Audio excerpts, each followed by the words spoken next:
तो first year chemistry chapter 1 का second lecture आज मैं स्टार्ट करने जा रहा हूँ, introduction to fundamental concepts of chemistry. और चूँकि आप जानते हैं न्यूमेरिकल बेसिस पर ये चैप्टर है, शुरू में atomic mass, relative atomic mass, isotopes, इन सब चीज़ों के बारे में, मॉलिक्यूलर फार्मूला, एम्पिरिकल फार्मूला के बारे में एक क्लास में डिस्कस कर चुका हूँ। तो अगर आपके माइंड से निकला हुआ है तो रिकॉर्डेड लेक्चर होगा, आप वो दोबारा से वॉच कर सकते हैं, ठीक है। स्लाइड्स वगैरह भी हैं, रिव्यू कर सकते हैं। तो आज ये चैप्टर 1 का सेकंड लेक्चर है, 50 स्लाइड्स पर है, लेकिन जाहिर सी बात है सारे तो नहीं होंगे, जितने हो सकेंगे उतने हम कर लेंगे, ठीक है। बेसिक डेफिनेशन वाइज कुछ डेफिनेशंस हैं छोटे छोटे, उसके बाद जस्ट न्यूमेरिकल्स के प्रैक्टिस है इसके अंदर।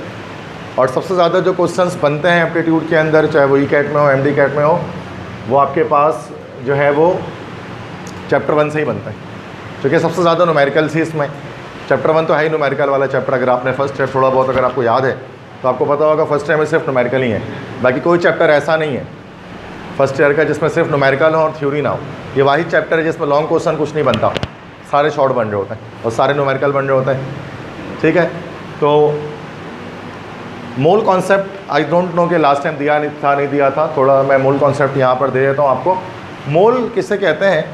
तो mole is actually the unit to calculate the amount of substance. Chemistry के अंदर अमाउंट ऑफ सब्सटेंस को कैलकुलेट करने के लिए जो यूनिट हमारे पास होती है दैट इज़ कॉल्ड मोल, ठीक है। मोल को यही जो है वो पीटीबी में, मतलब पंजाब टेक्स्ट बुक बोर्ड में, उसको ग्राम मोल भी लिखा जाता है। तो अगर ग्राम मोल लिख दिया जाए या फेडरल में भी ग्राम मोल लिखा जाता है, तो ग्राम मोल का है कि सिर्फ मोल का है, बात एक ही है। तो स्टूडेंट्स कभी कभार कंफ्यूज हो जाते हैं कि सर ये gram mole, calculate number of gram moles लिखा हुआ जाता है। ग्राम मोल्स इसलिए कहते हैं कि मास को ग्राम में रखते हुए हम कैलकुलेट कर रहे होते हैं, दैट्स वाई उसको ग्राम मोल कहा जाता है। तो मोल कह लो चाहे ग्राम मोल कह दो, बात एक ही है, तो फ़र्क नहीं है। और कभी कभार तो उसको एक और चीज़ कहा जाए, ग्राम एटम्स भी कह दिया जाता है। Calculate the number of gram atoms in 46 gram of sodium. तो ग्राम एटम भी असल में मोल ही है, ठीक है। तो ग्राम मोल, ग्राम एटम्स, मोल और आर सेम। सिंटेक्स में मोल कहता है, ठीक है। जस्ट एसटीबी में, सिंटेक्स बुक बोर्ड में जस्ट इसको मोल कहा जाता है, इसके अलावा और कोई नाम नहीं दिया जाता। मोल की जो है वो फॉर्मूला क्या है मोल का? मास इन ग्राम अपॉन मोलर मास या मॉलिक्यूलर मास या एटॉमिक मास। तो मास जो जिस सब्सटेंस के मास को डिवाइड कर देकर हम उसके मोलर मास से, तो हमारे पास आ जाता है मोल। यहाँ मोलर मास भी हो सकता है, एटॉमिक मास भी हो सकता है, मॉलिक्यूलर मास भी हो सकता है, फार्मूला मास भी हो सकता है, कुछ भी हो सकता है। तो इसके हम शॉर्ट एंड जो है वो आप जानते हैं फार्मूला ये सबका, कि mole equal to small n equal to mass upon molecular mass, small m upon capital M. ये इसका शॉर्टकट फार्मूला है, ये इसका लॉन्ग फार्मूला है। 9 क्लास में इस तरह से लिखते थे कंप्लीट, फर्स्ट ईयर में आपने इस तरह से लिखना सीखा है।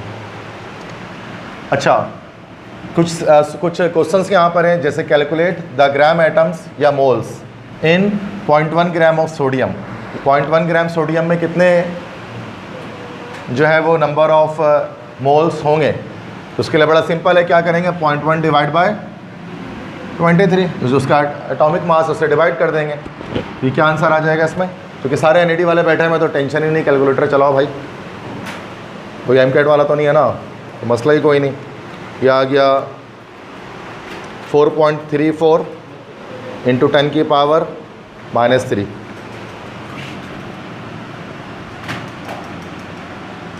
यूनिट आ जाएगी MOL। अच्छा, यूनिट में MOL लिखते हैं, आखिर में ई नहीं लगाते, ठीक है। 0.1 kg ऑफ सिलिकॉन में ग्राम एटम्स या मोल्स मालूम करें कितने होंगे। तो देखो, पहली बात तो मास इन ग्राम होता है, तब इसको ग्राम मोल्स कहते हैं। तो हमें we have to convert this 0.1 kg into what? Into gram. Direct पता लग जाएगा, 100 ग्राम आ जाएंगे। मतलब 0.1 divide by 1000, sorry 0.1 multiply by 1000, तो ये आ जाएगा आपके पास 100। तो 100 किलोग्राम सिलिकॉन है, और डिवाइड किससे कर देंगे उसको? सिलिकॉन का एटॉमिक मास कितना होता है भाई? 28 होता है। एटॉमिक मासेस पता होने चाहिए एटलीस्ट आपको, एटॉमिक मासेस कुछ मतलब सीरीज़ में आपको पता होने चाहिए, सीरीज़ में जहाँ तक मुझे पता है वहीं तक पता होना चाहिए, ज़्यादा मसला नहीं है, ठीक है। जैसे हाइड्रोजन इक्वल टू 1, हाइड्रोजन के बाद क्या होता है? हीलियम। नीचे नहीं, आप राइट पे चलो। हीलियम इक्वल टू 2 होता है, 4 होता है। Lithium equal to 7, beryllium equal to 9, उसके बाद बेरिलियम के बाद boron equal to 11, carbon equal to 12, उसके बाद कार्बन के बाद होता है नाइट्रोजन इक्वल टू 14, उसके बाद नाइट्रोजन के आगे क्या होता है? Oxygen equal to 16, fluorine equal to 19 और नियॉन इक्वल टू 20।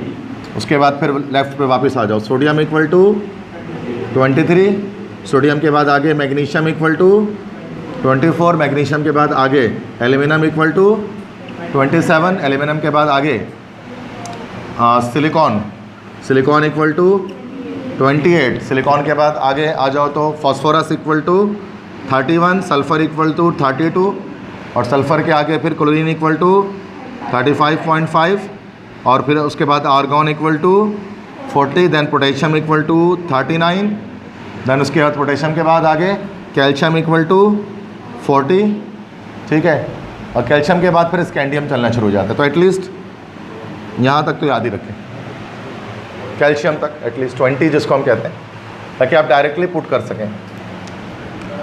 तो 0.1 kg ऑफ सिलिकॉन, तो 100 डिवाइड बाई 28 कितना आ गया ये? हाँ 3.57 मोल, सिंपल, ठीक है। नेक्स्ट क्वेश्चन है calculate the mass of 10 minus की power -3 moles of magnesium sulphate. अब इसी फॉर्मूले को हम अरेंज कर सकते हैं अगर हमें क्या निकालना हो, मास निकालना हो। तो मास बराबर किसके हो जाएगा? मोल इनटू मोलर मास या एटॉमिक मास, मॉलिक्यूलर मास, कुछ भी। तो calculate the mass of this molecules of magnesium sulphate. तो मास निकालना है मोल से, 10 की पावर -3 मोल्स हैं, मल्टीप्लाई कर देंगे मैग्नीशियम सल्फेट के इसको किससे भाई? हाँ मॉलिक्यूलर मास से मैग्नीशियम सल्फेट डायरेक्ट निकाल लेते हैं। 24 + 32 प्लस ऑक्सीजन 4 है तो 64, 64, 32 और 24, 4 4 8 और 2 10, 6 7 8 9 10 11 12 120, 120। तो उसको 120 से मल्टीप्लाई कर दो, मास आ जाएगा कितना आ गया? 0.12 और यूनिट क्या हो जाएगी? क्योंकि मास निकाला तो ग्राम। क्लियर, समझ में आया? बेसिक मूल कॉन्सेप्ट तो यही होता है भाई। एक बच्चे ने रिक्वेस्ट की है कि सर बहुत बेसिक से बताना है, तो मैं उसके वाले से बता रहा हूँ, तो वरना ये कोई ऐसी चीज़ नहीं थी, सिंपल है बड़ी, ठीक है।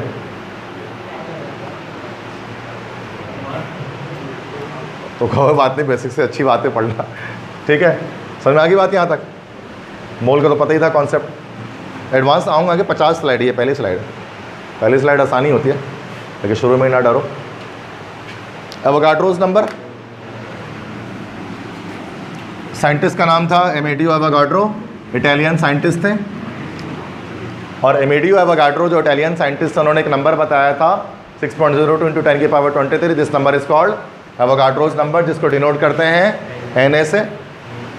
एन कैपिटल, ए भी कैपिटल, लेकिन ए सब स्क्रिप्ट में, दोनों है कैपिटल, ए छोटा नहीं है। और ए सब स्क्रिप्ट में अगर गौर से देखो तो मतलब साथ नहीं लिखा हुआ फॉर्मूला। अच्छा, वो ये क्या बताता है एवोगाड्रो नंबर के? The number of particles in 1 mole of a substance is 6.02 × 10 की पावर 23। किसी भी सब्सटेंस के एक मोल में, किसी भी सब्सटेंस के एक मोल आप उठाओगे, इसमें 6.02 × 10 की पावर 23 पार्टिकल्स मौजूद होंगे। मतलब अगर आप एक मोल सोडियम लोगे तो उसमें 6.02 × 10 की पावर 23 एटम्स होंगे। अगर आप एक मोल हाइड्रोक्लोरिक एसिड लोगे तो 6.02 × 10 की पावर 23 मॉलिक्यूल्स होंगे। अगर आप एक मोल NaCl लोगे, नमक लोगे, तो उसमें 6.02 × 10 की पावर 23 क्रिस्टल्स होंगे या फार्मूला यूनिट्स होंगे। अगर आप एक मोल सल्फेट लोगे SO4-2, तो उसमें 6.02 × 10 की पावर 23 आइंस होंगे। मतलब एक मोल सब्सटेंस के अंदर नंबर ऑफ पार्टिकल्स कितने होते हैं? फिक्स होते हैं, 6.02 × 10 की power 23। This number is called Avogadro number. इतना फारिग बंदा नहीं था ये बैठ के गिना होगा इसने कभी, इसने मैथमेटिकल मेथड से कैलकुलेट किया था, गिना नहीं था इसने एक एक करके, चलो भाई बहुत फारिग गिन लेते हैं, तो बहुत बड़ा नंबर है, बहुत टाइम लगेगा गिनने में, तो इसको उसने मैथमेटिकली कैलकुलेट किया था। तो अच्छा, सब्सटेंस एक बहुत बड़ी टर्मिनोलॉजी है और पार्टिकल खुद एक बहुत बड़ी टर्मिनोलॉजी है। सब्सटेंस के अंदर एलिमेंट भी हो सकता है, कोवेलेंट कंपाउंड भी हो सकता है, आयनिक कंपाउंड भी हो सकता है, आइंस भी हो सकते हैं। और पार्टिकल्स में, अब अगर एलिमेंट है तो उसके छोटे पार्टिकल्स क्या हैं? एटम्स हैं। अगर कोवेलेंट कंपाउंड है तो उसके छोटे पार्टिकल्स क्या हैं? मॉलिक्यूल्स हैं। अगर आयनिक कंपाउंड है तो उसको छोटे पार्टिकल क्या हैं? फार्मूला यूनिट्स या क्रिस्टल्स हैं। और अगर आइंस हैं तो उसके छोटे पार्टिकल्स आइंस ही हैं, ठीक है। तो किसी भी सब्सटेंस के एक मोल के अंदर नंबर ऑफ पार्टिकल्स फिक्स होते हैं, जो इतने होते हैं बस। 2 मोल में कितने होंगे? इसका डबल, ट्वाइस हो जाएगा, ठीक है भाई। एक मोल में 1 मोल के अंदर 6.02 × 10 की पावर 23 है। इसमें याद रखना है, कैलकुलेटर तो वैसे इस्तेमाल करने की ज़रूरत है, दाऊद में अलाउ नहीं होता ना कैलकुलेटर, तो दाऊद में अगर किसी को टेस्ट देना है दाऊद के लिए तो वहाँ कैलकुलेटर अलाउ नहीं होता, क्योंकि हर बच्चे का एनईडी में नहीं होता। खुदा न खास्ता किसी बच्चे का एनईडी में उनसे रह सकता है, हर क्लास में एक ना एक बच्चा या एक से ज़्यादा ही ऐसे होते हैं, तो उनको फिर दाऊद में फिर एडमिशन लेते हैं वो। तो अब उसके लिए क्या है, कैलकुलेटर के बिना अगर करना है तो 1 मोल का जो अब हाफ मोल अगर है तो उसका हाफ डायरेक्टली आप याद करना है, इसका हाफ कर दोगे तो 6 का हाफ 3.0 और 0 का हाफ 1 इंटू 10 की पावर 23 इतने पार्टिकल्स होंगे। 2 मोल्स है तो 2 मोल्स का डायरेक्ट याद रखो, ये हो जाता है 1.204 इंटू 10 की पावर 24। 3 मोल का याद करना है तो ये 1.806 इंटू 10 की पावर 24, ठीक है, सॉरी 2.408, सॉरी डबल हो जाएगा ना, 2.408 इंटू 10 की पावर 24। तो एटलीस्ट हाफ मोल 2 मोल 3 मोल तक को तो हमें ऐसे याद होना चाहिए बिना कैलकुलेशन के कि कितना हो रहा है, क्योंकि कर करके वैसे भी दिमाग में आया था 1.204 डबल में आ रहा होता है जब 2 से मल्टीप्लाई हो रहा होता है, ठीक है। अच्छा, और जो जिन भी यूनिवर्सिटीज़ में कैलकुलेटर अलाउ नहीं है वहाँ मल्टीपल्स में ही दे रहे होते हैं। अगर आप गौर से देखें उनका पास पेपर उठा के, दाऊद या फिर मेडिकल के पास पेपर, उनमें हमेशा ऐसे ही क्वेश्चंस देते हैं जो मल्टीपल में आ रहे होते हैं। और बच्चे क्या सीख रहे होते हैं, पॉइंट का ट्रिक सीख रहे होते हैं, फलाने का ट्रिक सीख रहे होते हैं मैथ में। अरे ट्रिक की ज़रूरत ही नहीं है, जनरल मैथमेटिक्स है, वो दे ही रहे मल्टीपल्स में होते हैं, जिसमें आप डबल या ट्रिपल कर रहे होते हैं, 10 से डिवाइड हो रहे होते हैं, 100 से डिवाइड हो रहे होते हैं, 10 से मल्टीप्लाई होता है। इनके लिए को बहुत ज़्यादा आपको मैथ नहीं आनी चाहिए, वो सिंपली हो जाता है अगर आप थोड़ा सा कॉन्फिडेंस खुद पे रखो तो। कोई मैथ के शॉर्टकट ट्रिक सीखने की ज़रूरत नहीं है, समझ रहे हो मेरी बात को। तो जैसे बच्चे कह रहे होते हैं हम शॉर्ट मल्टीप्लिकेशन, शॉर्ट डिवीजन, वो ऐसा देंगे ही नहीं आपको। हम सवाल करेंगे, आपको मैं दिखाऊंगा कि डायरेक्ट आ रहा होगा आंसर। सवाल का कॉन्सेप्ट बड़ा मुश्किल होगा बट कैलकुलेशन मुश्किल नहीं होता। एप्टीट्यूड में याद रखना है, कॉन्सेप्ट मुश्किल होगा, समझ में नहीं आ रहा होगा सवाल, लेकिन एक बार समझ में आ जाए तो कैलकुलेशन कोई मुश्किल नहीं होती एप्टीट्यूड के अंदर। ये इंटर में ऐसा होता है, फर्स्ट सेकेंडरी के न्यूमेरिकल्स में ये कॉन्सेप्ट आसान होता है लेकिन कैलकुलेशन करने में टाइम निकल जाता है सारा। एप्टीट्यूड में ऐसा कोई सवाल नहीं आता। अच्छा, 1 मोल में पार्टिकल 6.02 पावर 23 है, 2 मोल में इसका ट्वाइस है, 3 मोल में इसका थ्राइस है। बस इतने भी नंबर ऑफ मोल्स हैं, अगर आप उसको मल्टीप्लाई कर दो एवोगाड्रो नंबर से, नंबर ऑफ पार्टिकल पता लग जाएगा। तो capital N is what, number of particles, सही है। फिजिक्स के अंदर ये नंबर ऑफ टर्न्स हो जाता है, लेकिन केमिस्ट्री के अंदर ये नंबर ऑफ पार्टिकल्स है।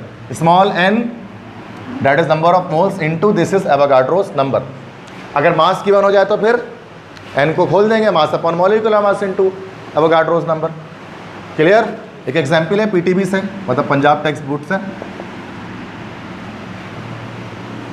तो कि मुझे पता नहीं था कि आज की क्लास में सारे के सारे मतलब कि इकेट वाले ही बैठेंगे, जो कि वो तो मैंने स्लाइड पहले से तैयार की हुई थी और स्लाइड मैंने दोनों के लिए तैयार की हुई थी, इसलिए नॉर्मली मैं क्वेश्चंस निकालते ही ज़्यादा फेडरल और पंजाब से ही। चलो कर लो, मुश्किल कर लोगे तो आसान हो ही जाएगा। How many molecules of water are there in 10 gram of ice. अलग अलग सवाल है। पहला, 10 ग्राम आइस के अंदर कितने नंबर ऑफ मॉलिक्यूल्स होंगे। आइस से मुराद क्या है, बर्फ़ का फार्मूला क्या होता है, H2O ही होता है ना। बर्फ़ हो गया है, स्टीम हो जाए, वाटर हो जाए, फार्मूला H2O है। सॉलिडिफाइड स्टेट में ये वाटर ही है, और क्या है। तो बस ज़्यादा अगर लिखना है, ज़्यादा ही अगर तो S लिख देते हैं इसके नीचे सॉलिड में, अगर L लिख दिया तो उसका मतलब लिक्विड में, अगर G लिख दिया मतलब स्टीम हो गया, भाप हो गया, वाटर वेपर्स हो गए। तो कितने मॉलिक्यूल्स हैं वाटर के 10 ग्राम आइस में, तो नंबर ऑफ पार्टिकल कैसे निकल जाएगा, मास अपॉन वाटर का तो डायरेक्ट याद है 18 मल्टीप्लाई बाय 6.02 पावर 23। तो उसकी कैलकुलेशन कर लें।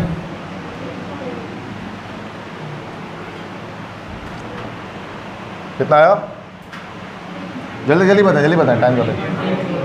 हाँ 3.34 एक्सपोनेंट 23, ठीक है, ओके। नेक्स्ट यहाँ पर हमारे पास मॉलिक्यूल्स आ गए। तो पहला सवाल तो बड़ा आसान था, क्लियर। नेक्स्ट है, कह रहे हैं कि also calculate the number of atoms of hydrogen and oxygen separately. दूसरा सवाल यहीं पर शुरू हो गया कि बताएं इसी 10 ग्राम बर्फ़ के अंदर हाइड्रोजन और ऑक्सीजन के कितने कितने एटम होते हैं। तो ये टोटल मॉलिक्यूल्स किसके होंगे भाई, H2O के। तो अगर हमें हाइड्रोजन के एटम्स बताना है तो इतने मॉलिक्यूल्स में हाइड्रोजन के एटम कितने होंगे।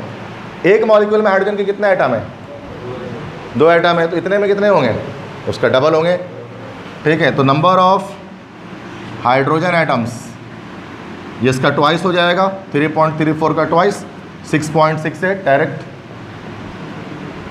इंटू 10 की पावर 23 एटम्स ऑफ हाइड्रोजन। सही बात है। ऑक्सीजन के एटम कितने होंगे? जितने इतने ही होंगे 3.34, क्योंकि जितने एक मॉलिक्यूल में एक ही ऑक्सीजन का एटम है तो इतने मॉलिक्यूल में इतना ही होगा। 3.34 इंटू 10 की power 23 molecules, sorry atoms of what?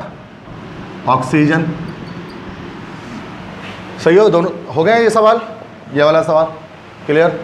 Next कह रहे हैं the total number of atoms. Total atom कितने होंगे इसके अंदर ओवरऑल? तो टोटल एटम कैसे? ये दोनों तो निकाला है, इसको ऐड कर दो आप। समझ गए? टोटल नंबर ऑफ एटम, तो 2 एटम हाइड्रोजन के और 1 ऑक्सीजन का है, तो टोटल एटम आप इस दोनों को ऐड कर दो। कितना आ गया? 6 और 3 6 7 8 9, 6 7 8 9 8 4 12, थोड़ा सा लंबा है।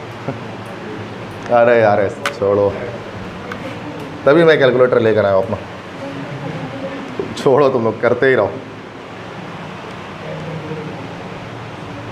12.02 तो इसको ऐड करके आ रहा है, ये हो जाएगा 1.202 इंटू 10 की पावर 24 हो जाएगा। कितने आइटम्स होंगे टोटल? समझ में आ गई बात? आखिरी में क्या कह रहे हैं? And the covalent bonds present in the sample. Covalent bonds present in the sample. Sample के अंदर कितने कोवेलेंट बॉन्ड हैं?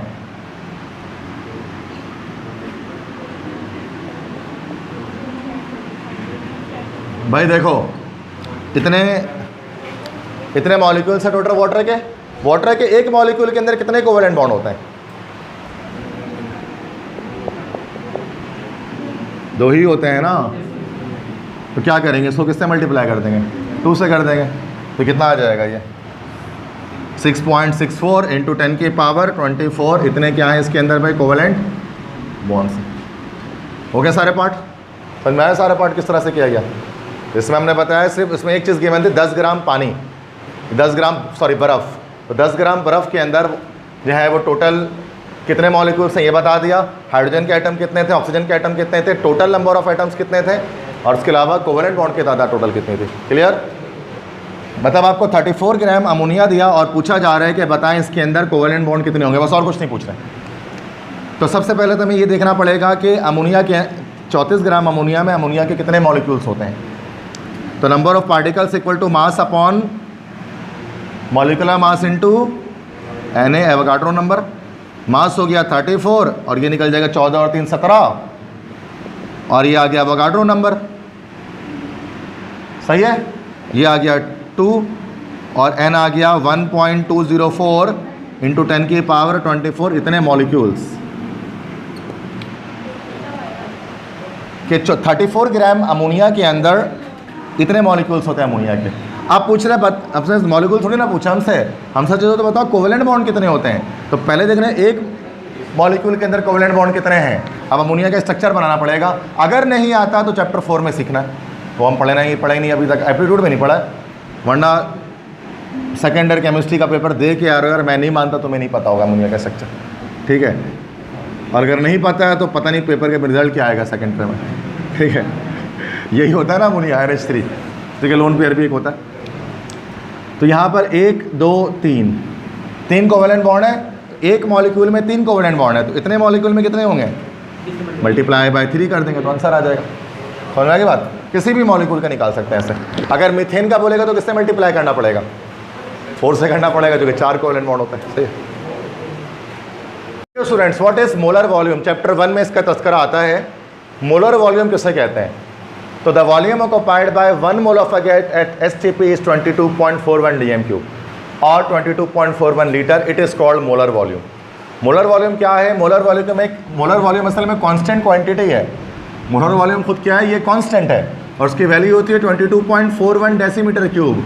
और ये वैल्यू क्या शो कर रही होती है कि किसी भी गैस का 1 मोल STP पर इतना ही वॉल्यूम ऑक्युपाई करता है। STP मतलब होता है स्टैंडर्ड टेम्परेचर प्रेशर। टेम्परेचर कितना होता है STP पर? 273 केल्विन। और डिग्री सेंटीग्रेड में कितना होता है? कितना होता है? 0 डिग्री सेंटीग्रेड। फ़ारेनहाइट में कितना होता है? 32 फ़ारेनहाइट। गुड, ठीक है। अच्छा, प्रेशर 1 atm टोर में कितना 760 टोर। mm ऑफ Hg में कितना 760 mm of Hg, mm of mercury, ठीक है। सेंटीमीटर ऑफ मरकरी में कितना, डिवाइड बाई 10 कर देंगे, 76 सेंटीमीटर ऑफ मरकरी। पास्कल में कितना 101 300 या 290 भी लिखते हैं कुछ लोग, 101 300 और कुछ किताबों में 101 290 लिखा होता है, एक ही बात है। पास्कल, ठीक है। न्यूटन पर मीटर स्क्वायर में कितना, यही है पास्कल ही तो होता है न्यूटन पर मीटर स्क्वायर, और क्या होता है। पास्कल ही फोर्स पर यूनिट एरिया है ना, प्रेशर है, तो वही चीज़ हो गई वैल्यू। अब पावर में बोल दोगे तो बात वही है, ठीक है। अच्छा, psi में कितना 14.7 psi। पाउंड पर स्क्वायर इंच में कितना, यही तो है पाउंड पर स्क्वायर इंच, psi की फुल फॉर्म। तो psi आपके fps सिस्टम में हो गए, ये आपका fps हो गया, और 101 300 किस में है, SI सिस्टम में, बाकी वो केमिकल यूनिट्स ऊपर, ठीक है। तो ये होता है STP, स्टैंडर्ड टेम्परेचर प्रेशर, जब टेम्परेचर इतना हो और प्रेशर इतना हो। अब इसमें से कोई भी अलग अलग यूनिट्स में लिखा हुआ है, किसी भी यूनिट में हो जाए। तो वैसे हम कहते हैं 180 N जब प्रेशर हो और 0 डिग्री सेंटीग्रेड जब टेम्परेचर हो, तो सूरत में ये होता है STP, स्टैंडर्ड टेम्परेचर प्रेशर। अच्छा, एक चीज़ RTP भी होता है, अगर आपको मैं बताऊँ तो RTP क्या होता है, room temperature and pressure. RTP होता है room temperature and pressure. RTP होता है room temperature and pressure. RTP में टेम्परेचर कितना होता है, इसी को NTP भी कहते हैं, नॉर्मल टेम्परेचर एंड प्रेशर। और जो है ना आपका जो प्रेशर होता है 180 m ही होता है। 180 m रूम का भी प्रेशर होता है एक्चुअली, और स्टैंडर्ड भी वही होता है। लेकिन स्टैंडर्ड जो रूम टेम्परेचर होता है वो 0 डिग्री बहुत कम रीच करते हैं। एवरेज टेम्परेचर दुनिया का 25 डिग्री सेंटीग्रेड है, ठीक है। तो ये RTP है। RTP पे 22.41 dm³ ऑक्यूपाई नहीं करता गैस, RTP पे करता है, RTP कंडीशन पे 24 dm³ ऑक्यूपाई करता है। STP पर 22.41 है और RTP पे 24 dm³ ऑक्यूपाई करते हैं किसी भी गैस का 1 मोल। वैसे हमारे सिंध बोर्ड के अंदर सिर्फ STP की कंडीशन होती है, पंजाब और फेडरल बोर्ड के अंदर आपका RTP भी लिखा होता है 24 डेसीमीटर क्यूब, ठीक है। तो किसी भी गैस का 1 वॉल्यूम STP पर इतना ही ऑक्यूपाई करेगा। 1 मोल, 2 मोल कितना करेगा, इसका ट्वाइस करेगा, इसका ट्वाइस डायरेक्टली कितना हो जाएगा 44.82 डेसीमीटर क्यूब। हाफ मोल कितना करेगा 11.2 डेसीमीटर क्यूब। तो ये हाफ मोल का, ये 1 का और ये 2 का एटलीस्ट इतना तो पता होना चाहिए, आपको याद ही होना चाहिए कितना हो रहा है बिना कैलकुलेशन के। अगर फर्दर और कोई वैल्यू आए तो उसके लिए फॉर्मूला निकाल लेंगे, n multiply by 22.41 number of मोल से मल्टीप्लाई कर देंगे, तो वॉल्यूमेट STP आपको पता लग जाएगा। 4.5 आ जाए, 3.9 आ जाए तो उसको क्या ये फॉर्मूला यूज़ कर लेंगे। और अगर मोल के बजाय मास गिवन हो तो फिर मोल का फॉर्मूला खोल लेंगे, मास अपन मॉलिक्यूलर मास से, तो आ जाएगा STP पर वॉल्यूम। तो ये जो वैल्यू होती है, this value is called molar volume, ठीक है। STP पर कोई 1 मोल ऑफ गैस जो वॉल्यूम ऑक्यूपाई करती है वो मोलर वॉल्यूम है। इसमें एक पॉइंट यहाँ पर लिखा है शॉर्टकट करने के लिए कि molar volume of 2 gases having same number of moles और same number of molecules are equal. याद रखना कि अगर नंबर ऑफ मोल सेम दे दिया जाए ना तो कैलकुलेशन की जरूरत नहीं पड़ती है। मिसाल के तौर पे कहा जाए 2 मोल हाइड्रोजन गैस है और 2 मोल ऑक्सीजन गैस है और दोनों STP पर है, तो दोनों का वॉल्यूम कितना होगा, सेम होगा। चूँकि मोल सेम जब डाल देंगे वैल्यू में तो सेम ही आंसर आएगा। और आपको पता है जब मोल सेम हो रहे होते हैं तो नंबर ऑफ पार्टिकल्स भी सेम हो रहे होते हैं। ऐसे ही होता है ना कि अगर 2 मोल हाइड्रोजन गैस है तो उसमें जितने मॉलिक्यूल होंगे उतने 2 मोल ऑक्सीजन गैस में भी होंगे, यकीनन। तो अगर नंबर ऑफ मॉलिक्यूल्स अगर 2 चीज़ों का सेम दे दिया जाए तो उनके भी वॉल्यूम सेम आएंगे STP पर, क्योंकि वॉल्यूम और नंबर ऑफ मोल्स वो दोनों अगर एक सेम है तो सूरत में जो वॉल्यूम आ रहा होगा STP पर वो सेम आ रहा होगा। ऐसे MCQs में भी आ रहा होता है। तो ये सिंपल एक बात है, याद रखना है, लॉजिक है। क्योंकि आपको पता है n से मल्टीप्लाई हो रहा है तो n तो नंबर ऑफ मोल है, तो वो तो कुछ भी आप डाल देंगे उसमें, 2 डाल देंगे दोनों गैसेस के लिए तो 2 ही आएगा। मतलब मॉलिक्यूलर मास, हाँ अगर मासेस दे दिया जाए कि 50 ग्राम हाइड्रोजन 50 ग्राम ऑक्सीजन, क्या आप दोनों के वॉल्यूम सेम आएंगे? अब नहीं आएंगे, क्योंकि मॉलिक्यूलर मास दोनों का अलग अलग आ रहा, फिर निकालना पड़ता है उसके लिए बैठ के। एक से दोनों का काम नहीं बनेगा, दोनों का अलग अलग निकलेगा। क्लियर है?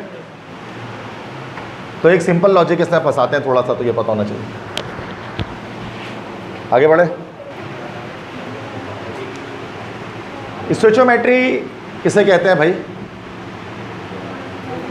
The method by which amount of reactants और products are calculated by using a balance chemical equation is called stoichiometry.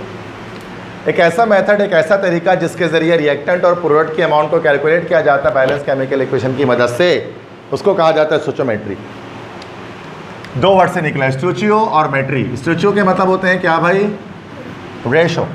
और मेट्री के मतलब क्या होते हैं भाई? कैलकुलेशन या मेजरमेंट। तो यहाँ बेस्ड अपनी तरफ से लगा लो, तो ratio based calculation are known as stoichiometry. Stoichiometry chemistry का टॉपिक नहीं है, मैथमेटिक्स का टॉपिक है। जब भी आपने रेशोज़ की सूरत में किसी चीज़ को कैलकुलेट किया है ना, तो वो स्टोइचियोमेट्री कहलाया है। मिसाल के तौर पे जैसे हम लिखते थे कि 5 पेंसिल अगर 10 रुपये की है, 5 पेंसिल अगर 10 रुपये की है, तो उस सूरत में हमारे पास एक पेंसिल कितने रुपए की होगी? दो तरह से सॉल्व हो सकता है, लॉजिक या स्टोइचियोमेट्री। लॉजिक क्या है भाई? लॉजिक तो ये है कि 5 पेंसिल 10 रुपये की है, तो एक पेंसिल कितने की होगी भाई? एक पेंसिल 2 रुपये की होगी। अब रेशो कैसे लगता है कि 5:10 = 1:x। ये हो जाएगा 5/10 = 1/x, cross multiply 5x = 10, x = 10/5 और ये आ गया 2। This is stoichiometry. अगर आप इतनी लंबी चौड़ी दास्तान सुना रहे हो तो स्टोइचियोमेट्री और दिमाग में सॉल्व करते, लॉजिक है। तो यहाँ पर हमें क्या करना पड़ता है? ये पूरा इस तरह कैलकुलेशन कर रहे होते हैं जब हम केमिस्ट्री की बात करते हैं, तो इसलिए इसको स्टोइचियोमेट्री कहा जाता है, जिसमें हम रिएक्टेंट और प्रोडक्ट के अमाउंट को कैलकुलेट करते हैं। लेकिन पेंसिल और रुपीज़ के बजाय कार्बन डाइऑक्साइड और हाइड्रोजन और वाटर ये सब लिखा हुआ होता है, तो वो स्टोइचियोमेट्री बन जाता है। फ़र्क नहीं है, फ़र्क वही है, वही बेसिक मैथमेटिक्स जो आपने प्राइमरी क्लास में पढ़ी है, वही स्टोइचियोमेट्री, और क्या। अब वो तरीका जिसके ज़रिए रिएक्टेंट और प्रोडक्ट के अमाउंट को कैलकुलेट किया जाता है, वो तरीका कहलाता है स्टोइचियोमेट्री। ये रेशो बेस्ड कैलकुलेशन होती है और इसमें 3 तरह की रिलेशनशिप होती है। आप जानते हैं, mass mass, mass volume, volume volume, 3 relationship होती हैं। मास मास में क्या होता है? Mass given mass required. इसमें mass given volume required, volume given volume required. और कंडीशंस होते हैं कुछ स्टोइचियोमेट्री कैलकुलेशंस करते हुए, we have to follow some conditions. और वो कंडीशंस क्या होते हैं भाई? स्टोइचियोमेट्री सिर्फ इरिवर्सिबल रिएक्शंस पर अप्लाई होती है, रिवर्सिबल पर नहीं। रिवर्सिबल पर लॉ ऑफ मास एक्शन लगता है, वो चैप्टर 6 में पढ़ते हैं। ये सिर्फ इरिवर्सिबल रिएक्शन के लिए, जिसमें 100% रिएक्टेंट जो है वो प्रोडक्ट में कन्वर्ट हो जाए। अगर नहीं कन्वर्ट हो रहा तो फिर ये कंडीशन सेटिस्फाई नहीं हो रही, स्टोइचियोमेट्री नहीं लगेगा। कभी भी आपने ऐसे एरो के साथ स्टोइचियोमेट्री सॉल्व नहीं किया होगा, हमेशा आपने इस एरो के साथ किया होगा। तो डबल हेडेड एरो ये रिवर्सिबल रिएक्शन को शो करता है। And there should be no side reactions going on. दूसरा कंडीशन, कोई साइड रिएक्शन नहीं होना चाहिए, एक ही रिएक्शन होना चाहिए इसमें रिएक्टेंट बस एक प्रोडक्ट में कन्वर्ट हो जाए। ऐसा नहीं कि वो रिएक्टेंट किसी और कंपाउंड से रिएक्शन करके कुछ और बना रहा हो अलग रिएक्शन में, वो साइड रिएक्शन कहलाता है। तो एक सिंपल रिएक्शन होगा, साइड रिएक्शन अगर हो रहा होगा कोई किसी भी कंपाउंड का, तो इन केस उस केस में स्टोइचियोमेट्री अप्लाई नहीं होता है। ये 2 कंडीशन है जिस पर हम स्टोइचियोमेट्री कैलकुलेशन करते हैं। और जब भी स्टोइचियोमेट्री कैलकुलेशन करते हैं, कुछ बेसिक चीज़ हमें बस पता होनी चाहिए। और कुछ बेसिक चीज़ों में क्या है, मिसाल के तौर पर अगर हम कोई इक्वेशन लिख लेते हैं, जैसे N2 + 3H2 it forms 2NH3, ये हमने एक इक्वेशन लिख ली। असल में ये कंडीशन सेटिस्फाई नहीं कर रहा होता, जो मैं बात बता रहा हूँ ना, ये कंडीशन के खिलाफ इक्वेशन में लिख रहा होता हूँ। जैसे मैं हमेशा ये इक्वेशन लिखता हूँ चूँकि आसान होता है, बट एक्चुअल में ये रिएक्शन ना रिवर्सिबल है, अगर आपको पता है तो। ये हेबर-बोश प्रोसेस है। हेबर्स प्रोसेस एक रिवर्सिबल प्रोसेस होता है, ली चार्टलर प्रिंसिपल चैप्टर 6 है ना। तो ये रिवर्सिबल है, ये तो इसमें नहीं लगता, बट फिर भी मैं लगा लेता हूँ क्योंकि हमें तो बस कॉन्सेप्ट देखना है ना, हमें क्या करना क्या हो रहा है। लेकिन अगर इसलिए मैं एरो ये वाला यूज़ करता हूँ, वरना इसमें एरो डबल हेडेड होता है। आपको भी नहीं कोई फ़र्क पड़ता क्या लिखा हुआ है, CO2 लिखा हुआ है, TiO2 लिखा हुआ है, आपको तो आंसर डाला होता है, ठीक है। ये बोर्ड की गलती अगर देंगे तो ये बोर्ड एग्जाम्स, मतलब जो भी पेपर बनाने वाले उनकी गलती, आपकी गलती नहीं, आपको तो कैलकुलेशन करनी, ठीक है। अगर डबल हेडेड एरो लगा दें अगर वाकई में ना, फिर आपको लिख देना है कि भाई नॉट पॉसिबल, पॉसिबल ही नहीं है, मतलब आ ही नहीं सकता, स्टोइचियोमेट्री लग ही नहीं सकता, कुछ भी कर लो। अगर सिंगल हेडेड लगाया तो इरिवर्सिबल है, अब उनकी गलती क्यों लगाया भाई, तो आपको सॉल्व कर देना। N2, अच्छा क्या चीज़ बताते हैं, एक बैलेंस केमिकल इक्वेशन ये है, बैलेंस ज़रूरी होना चाहिए। अब बैलेंस केमिकल इक्वेशन आपको अलग अलग बातें बता रहा होता है सबसे पहली चीज़ तो आपको ये इन टर्म्स ऑफ मोल कुछ बता रहा होता है। इन टर्म्स ऑफ मोल क्या बता रहा होता है कि 1 mole of nitrogen reacts with 3 mole of hydrogen to form 2 mole of ammonia gas. ये जो कोफिशिएंट होता है ना, इसी को हम लोग मोलर कोफिशिएंट कहते हैं ना। मोलर कोफिशिएंट चूँकि मोल्स बता रहे होते हैं, जो लेफ्ट साइड पे बड़ा नंबर लिखा होता है, जो बैलेंस करने के लिए भी लगाते हैं ना 2, 3, 4, ये मोलर कोफिशिएंट होता है और ये मोल्स बता रहा होता है। मास की टर्म में भी कुछ ना कुछ बताएगा। N2 14 2 28 ग्राम 6 ग्राम, और ये हो गया 17 2 34 ग्राम। क्या 28 gram of nitrogen react with 6 gram of hydrogen to form 34 gram of ammonia gas. Clear? In terms of mass के बाद इन टर्म्स ऑफ वॉल्यूम भी बता रहा होता है, लेकिन वॉल्यूम एट एसटीपी कंडीशन में सिर्फ बता रहा होता है बस। इसके लिए बेसिक तरीका तो यही है कि जो मोल है वही वॉल्यूम है, लेकिन यूनिट चेंज है। 1 decimetre cube of nitrogen reacts with 3 decimetre cube of hydrogen to form 2 DM cube of ammonia gas. Litre भी हो सकता था यहाँ, क्योंकि litre and DM cube are same. अच्छा, इन टर्म्स ऑफ मॉलिक्यूल्स भी बता सकता है अगर थोड़ा और गहराई में जाओ तो, क्योंकि जब आपको मोल्स पता लग गए तो आपको मॉलिक्यूल्स भी पता लग गए। और एक मोल में कितना होता है 6.02 पावर 23, जिसको Na कहते हैं। तो Na molecules of nitrogen reacts with 3 Na molecules of hydrogen to form 2 Na molecules of ammonia. ये सब का सब कौन बता रहा है? बैलेंस केमिकल इक्वेशन बता रहा है। मोल्स की सूरत में की टर्म्स में भी, मास की टर्म्स में भी, वॉल्यूम की टर्म्स में भी, और मॉलिक्यूल्स के टर्म्स में भी। अगर ये पता है आपको तो फिर आप इस स्टोइचोमेट्री सॉल्व कर सकते हैं, वरना नहीं कर सकते। ठीक है, क्लियर है? तो मसला मिटा दूं? अभी आप देखते हैं MCQs आएगा तो बड़े चीते बनेगा सब। हाँ, ये एक थोड़ा अब सवाल कर ही लिया है तो मैं थोड़ा सा यहाँ पर जो मैंने 2 नंबर तरीका अप्लाई किया उसको मैं सही कर दूँ। देखो, असल में होता है कि 1 मोल में 1 DM क्यूब तो होगा नहीं। आप बोलोगे सर कॉन्सेप्ट तो पिछला आपने ये दिया कि 1 मोल में 22.41 DM क्यूब होता है, तो मतलब इस तरह से ना 1 × 22.41, ये हो जाएगा 3 × 22.41, ये हो जाएगा 2 × 22.41। ये तो ऐसे ही कट जाएंगे ना आपस में, तो रिलेशन वही आ जाएगा। ऐसे ही है ना, अगर आप कभी स्टोइचोमेट्री सॉल्व करना, दोनों तरह से सॉल्व करना। एक बार आप इस तरह से 22.41 के तरीके से करना, और एक बार आप डायरेक्ट मोलर कोफिशिएंट से करना। आंसर सेम आ रहा होता है। फर्स्ट टाइम में मैंने डायरेक्ट कराया था कि जितना मोल है उतना ही डेसीमीटर क्यूब है, सही आंसर आ रहा था। जबकि बुक में अगर 22.41 DM क्यूब लेके किया हुआ था तब भी सही आ रहा था। चूँकि रेशो सेम है ना, मल्टीप्लाई तो सभी 22.41 से हो रहे हैं। क्लियर है? इसलिए तो वो भी सही है, कॉन्सेप्ट है। ठीक है, ये थोड़ा सा बस ये पाकिस्तानी तरीका लगा देता उसके अंदर में, ताकि बच्चा बोले हाँ सर ये आसान हो गया, मोल इतना उतना ही वॉल्यूम है। क्लियर? ठीक है, आगे बढ़े। लिमिटिंग रिएक्टेंट क्वेश्चन सभी नहीं करा रहा, अभी जस्ट डेफिनेशंस देख रहा हूँ। ठीक है, थोड़ा थोड़ा बेसिक MCQs आएंगे तो फिर क्वेश्चन सॉल्व करेंगे। लिमिटिंग रिएक्टेंट, लिमिटिंग रिएक्टेंट हम किसे कहते हैं? लिमिटिंग रिएक्टेंट क्या कहलाता है भाई? तो देखो, कोई भी रिएक्शन हो रहा है, A + B है, ये मिलकर C बना रहा है। These are the reactants, this is the product. A and B are reactants, C is the product. अब ये जो रिएक्टेंट है ना A और B, इनमें से एक रिएक्टेंट होगा जिसको हम लोग बोलेंगे लिमिटिंग रिएक्टेंट, और एक रिएक्टेंट होगा जिसको हम लोग क्या बोलेंगे? Access reactant. लिमिटिंग मतलब होता है कम और एक्सेस मतलब होता है ज़्यादा। एक्सेस ज़्यादा, एक A वाला एक्सेस होता है वो रसाई। ठीक है, रसाई जैसे access is denied to the verified account, ऐसे लिखा हुआ था ना। तो अगर पासवर्ड गलत डालो तो लिखा हुआ था एक्सेस डिनाइड, तो एक्सेस मतलब रसाई का इनकार होगी, आप रसाई नहीं कर सकते। और ये ई वाला जो एक्सेस होता है वो ज़्यादा जिसके मायने में आता है, वो वर्ब से, होमोफोन से।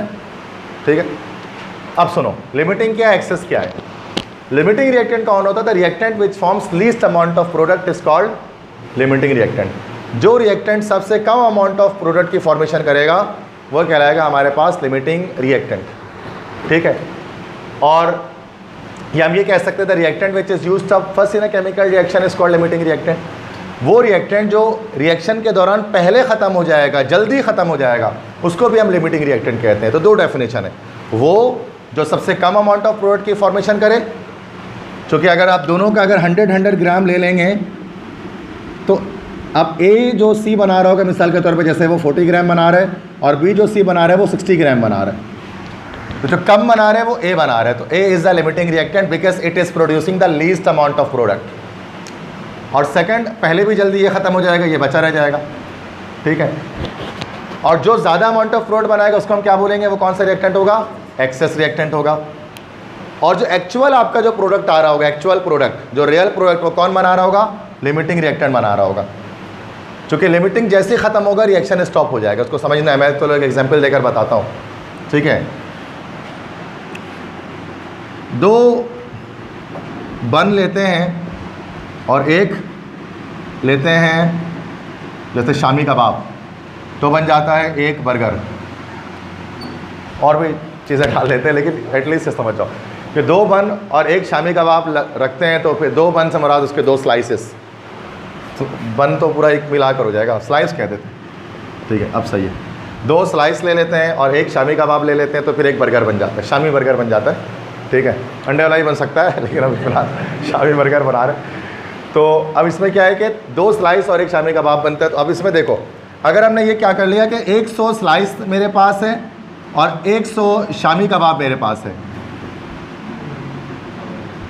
तो क्या करेंगे, क्या हमारे पास 100 बर्गर तैयार हो जाएगा? नहीं, क्योंकि हमारे पास ये सिर्फ 50 इस्तेमाल हो सकेंगे बस, है ना। और 100 स्लाइस ख़त्म हो जाएंगे, क्योंकि 2 से 1 बन रहा है, तो 100 से फिर 50 मिलेगा, ठीक है। तो हमारे पास सिर्फ और सिर्फ 50 बर्गर तैयार होंगे। तो यहाँ पर जो लिमिटिंग रिएक्टेंट जो पहले ख़त्म हो गया, वो कौन ख़त्म हो गया, स्लाइस पहले ख़त्म हो गया। शामी कबाब जो हो गया वो एक्सेस रिएक्टेंट हो गया, जो वो बचा रह गया ज़्यादा है। तो एक्चुअल 100 नहीं बनेगा, आप ये देखकर फैसला नहीं कर सकते कि 100 बन जाएगा। आपको जो कम पहले ख़त्म हो जाए उसको देखकर फैसला करना पड़ता है। एक्चुअल में जो है वो 50 बर्गर सिर्फ बनेगा। इसी तरह के आप केमिकल रिएक्शन में ये चीज़ अप्लाई कर देते हैं कि जो लीस्ट अमाउंट ऑफ प्रोडक्ट बनाए या फिर जो पहले ख़त्म हो जाए रिएक्शन में, वो हमारे पास होता है लिमिटिंग रिएक्टेंट, और उसी से एक्चुअल प्रोडक्ट हमारे पास आ रही होती है। बात समझ में आ गई क्या कॉन्सेप्ट है लिमिटिंग रिएक्टेंट का? तो स्टोइचियोमेट्री ही लग रहा होता है उसके अंदर, अगर हम लगाएंगे तो दोनों में हम रिलेशनशिप जोड़ देंगे, जिसके बाद हम यहाँ पर काम करेंगे, ठीक है। अच्छा, थोड़ी सी स्टोइचियोमेट्रिक रिलेशनशिप बताता हूँ, फिर आगे बढ़ते हैं। क्लियर है यहाँ तक?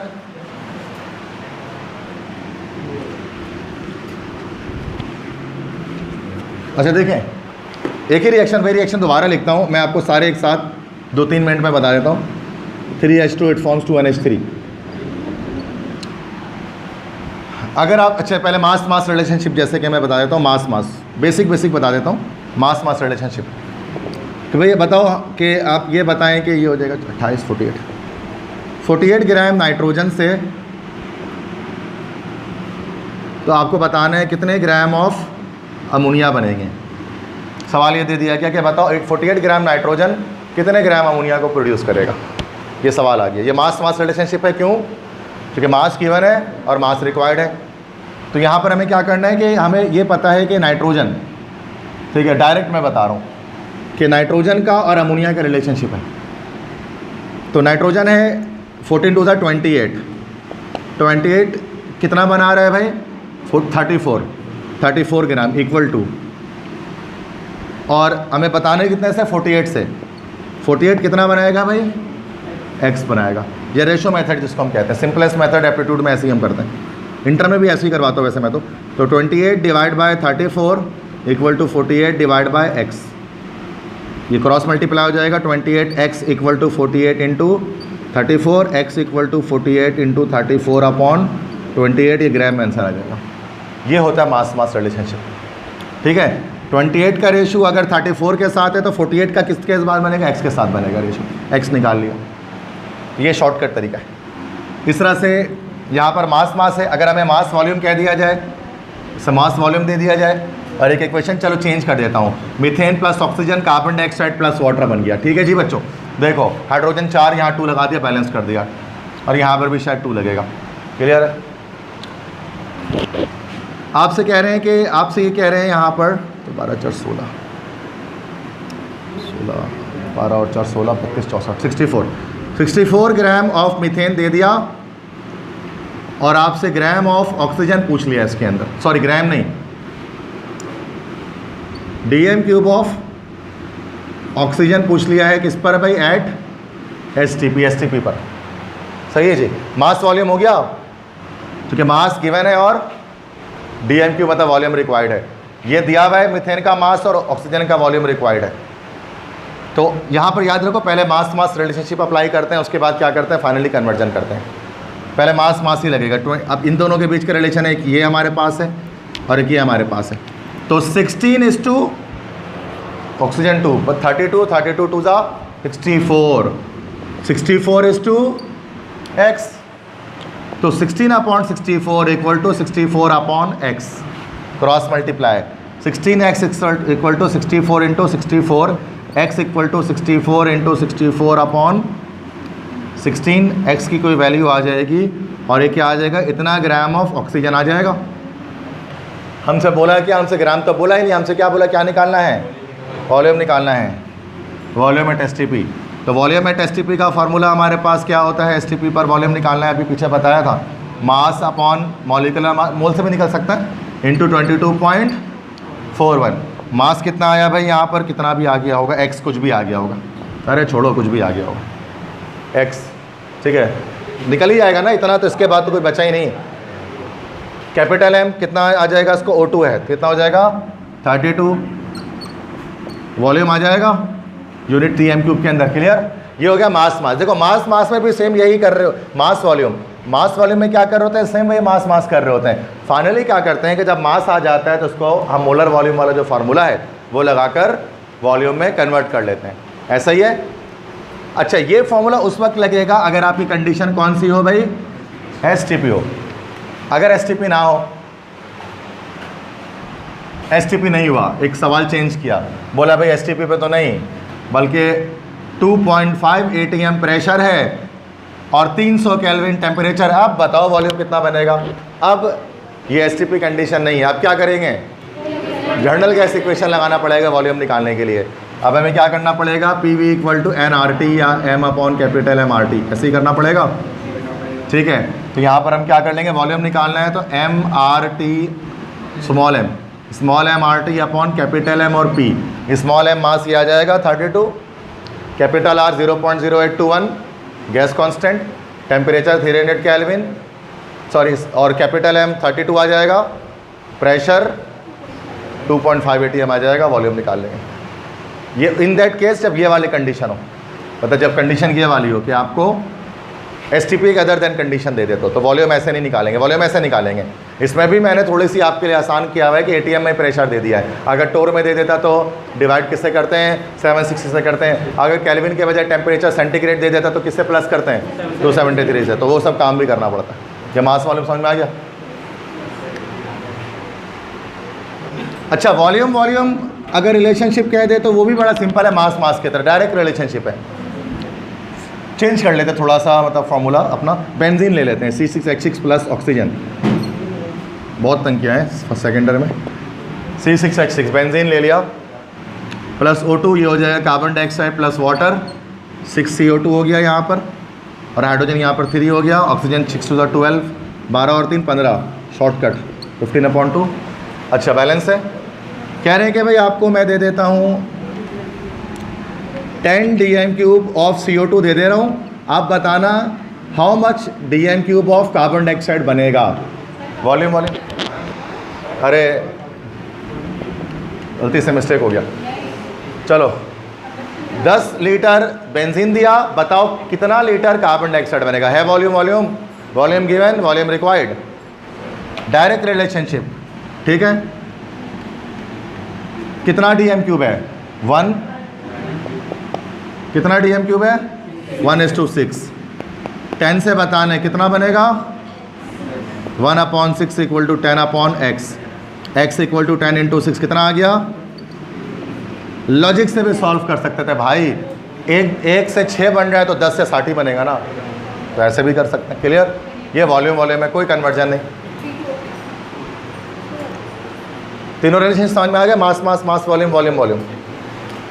टेस्ट में एप्टीट्यूड में ऐसे ही शॉर्ट मारना है भाई, थोड़ी ना बैठ के पूरा डेफिनेशन, दिस इतने मोल्स ऑफ दिस प्रोड्यूसेस इतना मोल्स ऑफ दिस, टाइम ही निकल जाएगा पूरा।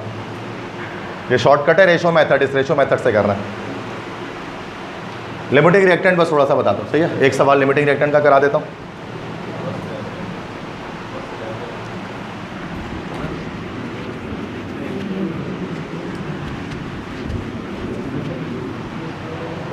चलो भाई, लिमिटिंग रिएक्टेंट।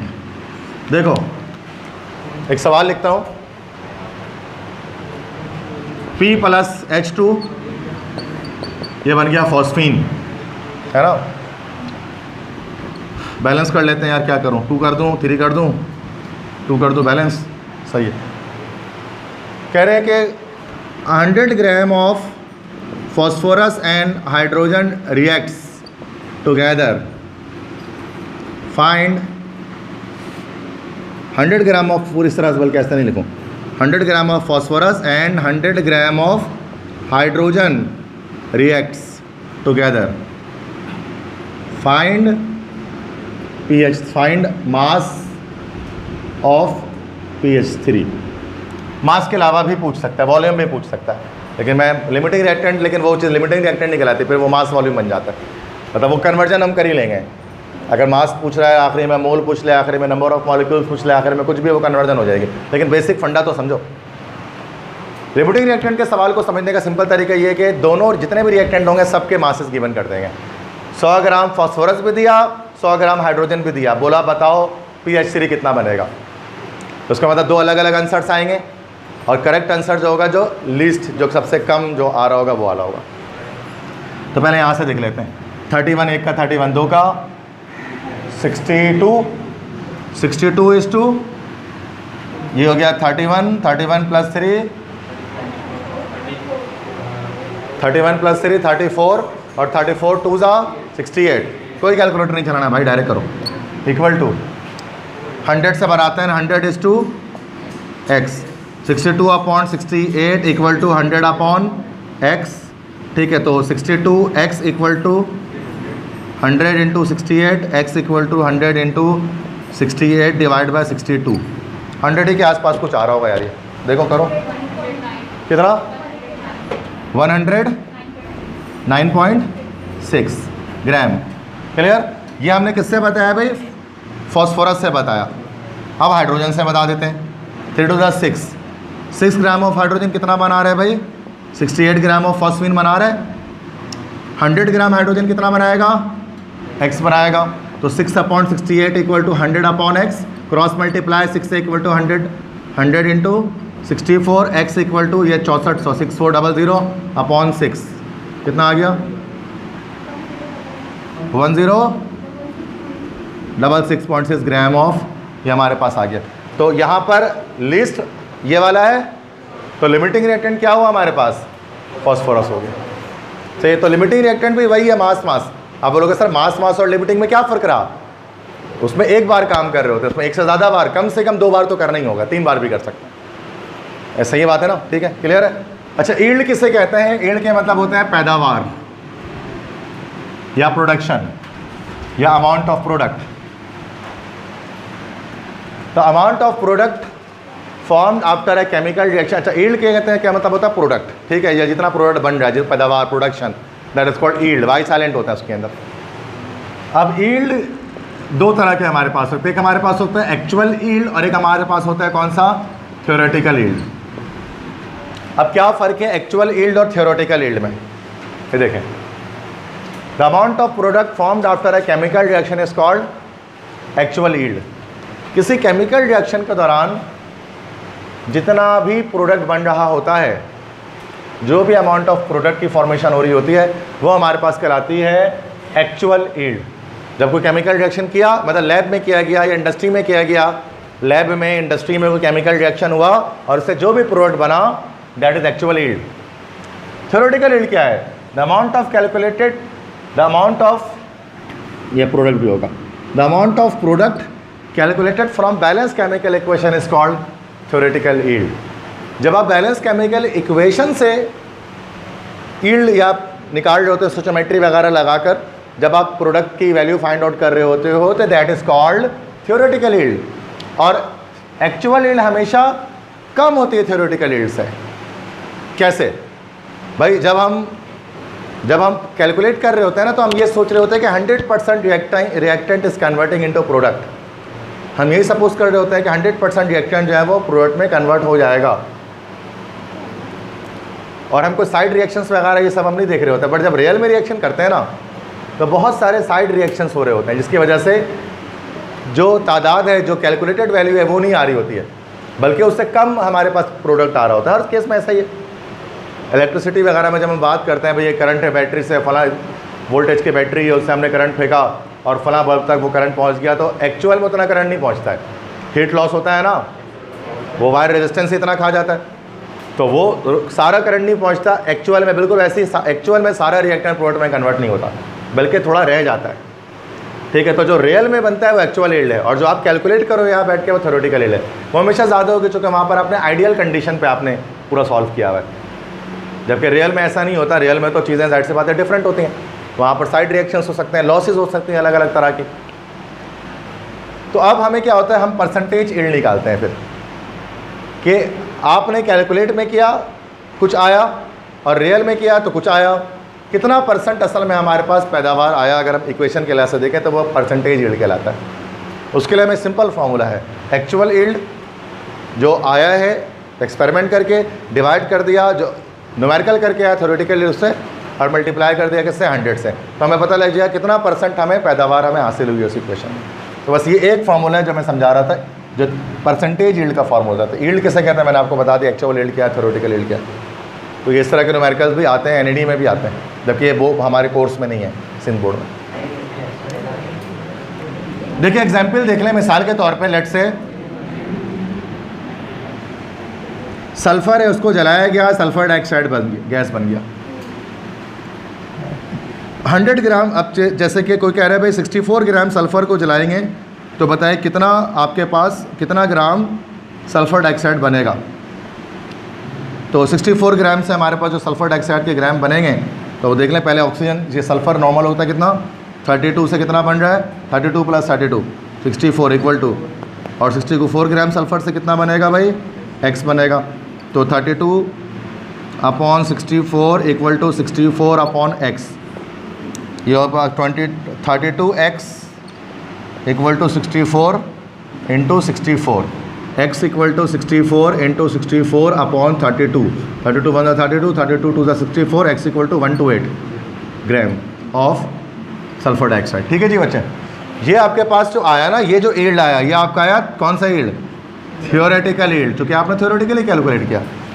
अब लेट से यही रिएक्शन मैंने अपने घर पे किया, सल्फ़र लिया 64 ग्राम, जला दिया, और जलाने से हमारा सल्फ़र डाइऑक्साइड गैस जो गैस बनी उसको मैंने किसी फ्यूम कैचर में कैच करके उसका वेट कर लिया। और जब वेट किया तो ये आ गया 120 ग्राम। अब बाकी के ग्राम कहाँ गए, वो किसी साइड रिएक्शन में ख़त्म हो गए, मतलब वो गायब नहीं हो गए, उन्होंने किसी और चीज़ से रिएक्शन करके कुछ और बना लिया, सल्फर डाइऑक्साइड नहीं बना। ऐसे ही होता है ना भाई, हवा में और भी चीज़ उससे भी रिएक्शन कर सकता है।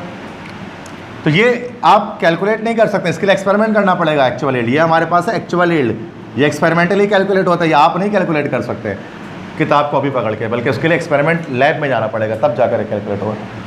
अब हमें अगर परसेंटेज यील्ड निकाले कितना परसेंट आ गया, तो हम क्या करेंगे, एक्चुअल यील्ड कितना आया अभी, एक्चुअल यील्ड हमारे पास कितना है 120, थ्योरेटिकल यील्ड कितना है हमारे पास 128, और मल्टीप्लाई 100 कितना आएगा ये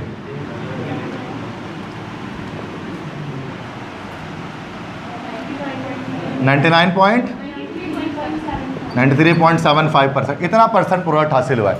तो जो परसेंटेज यील्ड है वो 93.7% तक हमने हासिल तो कर लिया है, लेकिन बाकी जो 7% कुछ है वो हासिल नहीं हो सका। सही है ये चीज़।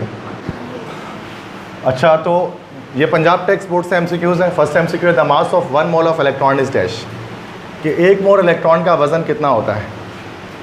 तो भाई देखो सिंपल, नंबर ऑफ पार्टिकल्स बराबर होता है मास अपॉन मॉलिक्यूलर मास इनटू Na।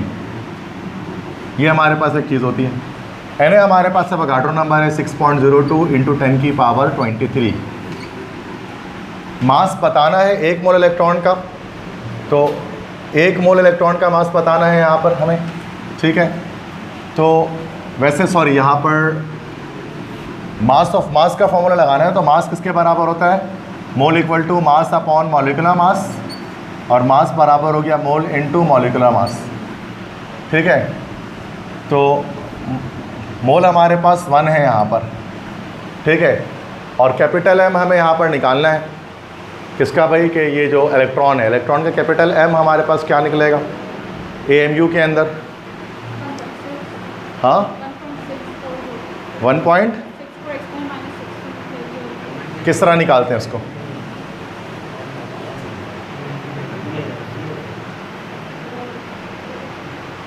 देखो 1 मोल इलेक्ट्रॉन है ना, एक मिनट मेरी बात समझो जरा, अब मैं उसको कॉन्सेप्ट दे दूँ, थोड़ा मुश्किल है। 1 मोल इलेक्ट्रॉन है, 1 मोल, हाँ 1 मोल इलेक्ट्रॉन है, तो 1 मोल इलेक्ट्रॉन में नंबर ऑफ इलेक्ट्रॉन्स कितने होंगे? 6.02 इंटू 10 की पावर 23, इतने ही इलेक्ट्रॉन्स होंगे। जो कि पार्टिकल्स इतने होते हैं, और लॉजिक से समझो, इसको फॉर्मूला छोड़ दो। ये 1 मोल है, ठीक है, इतने इलेक्ट्रॉन्स हैं। अब इनका वज़न कितना होगा?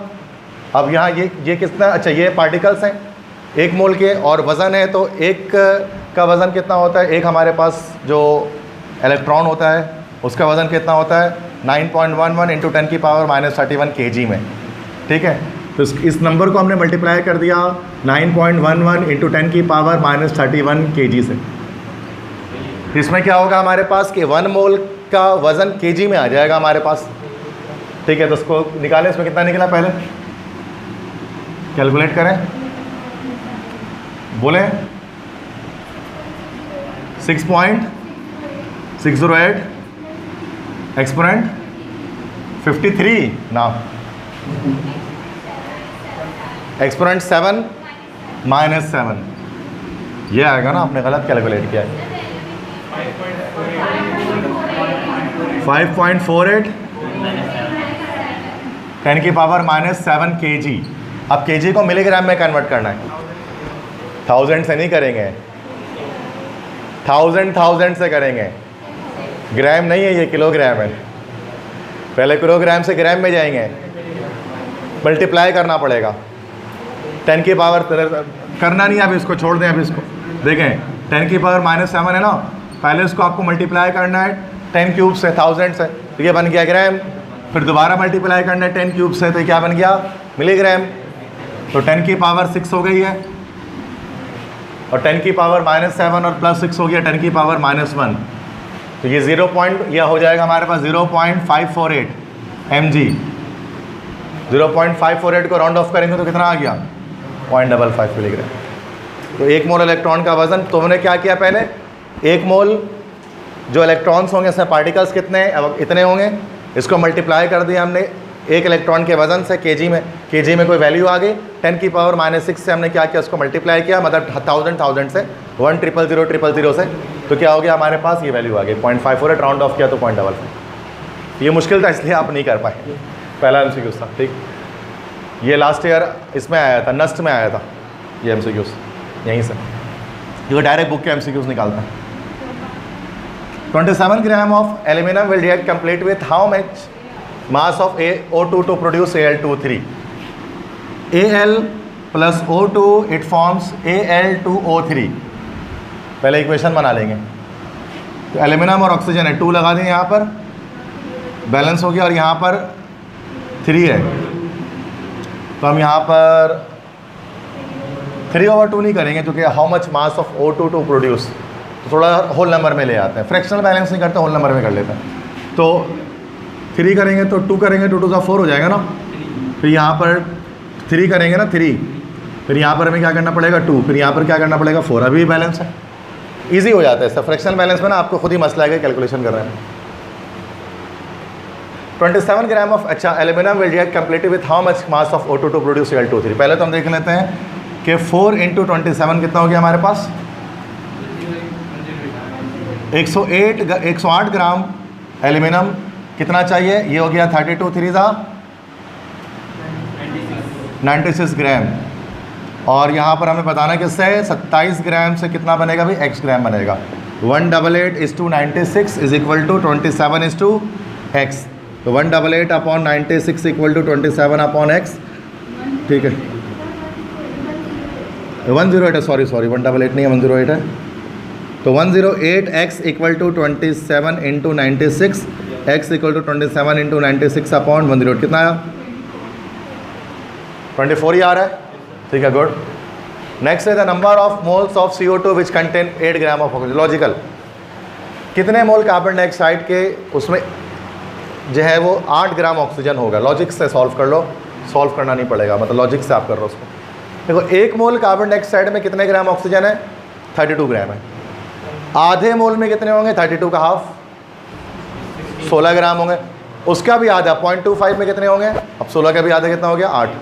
तो कितने मोल होने चाहिए भाई उसके? 0.25। लॉजिकली ज़्यादातर कोशिश क्या करो ऐसे सॉल्व हो जाए तो अच्छा। नेक्स्ट है the largest number of molecules are present. इसमें सब में आपको क्या करना पड़ेगा?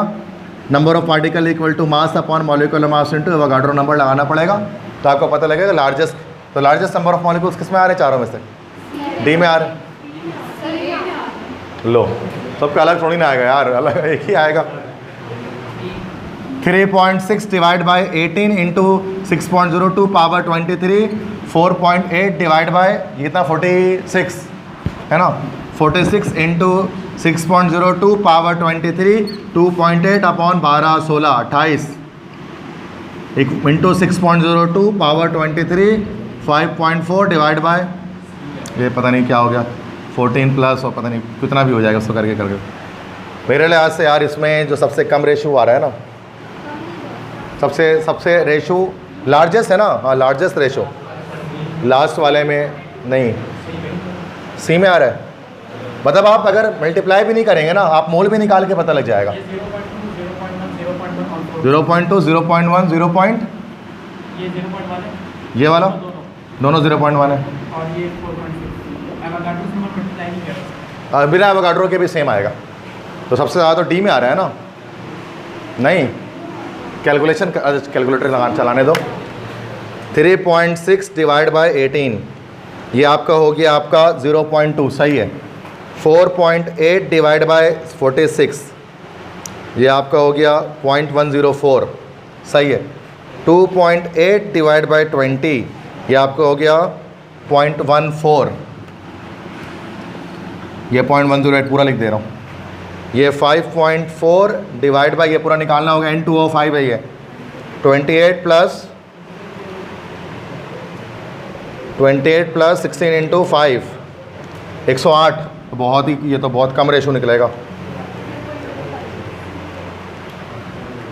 0.05 तो सबसे कम होगा ये तो 0.2 0.108 0.14 ये सी ऑप्शन करेक्ट है। जो पता नहीं जो भी कुछ कह रहा था ऐसे निकालते हैं ना, मोल्स निकाल लोगे पता लग जाएगा किसके ज़्यादा नंबर ऑफ मॉलिक्यूल्स।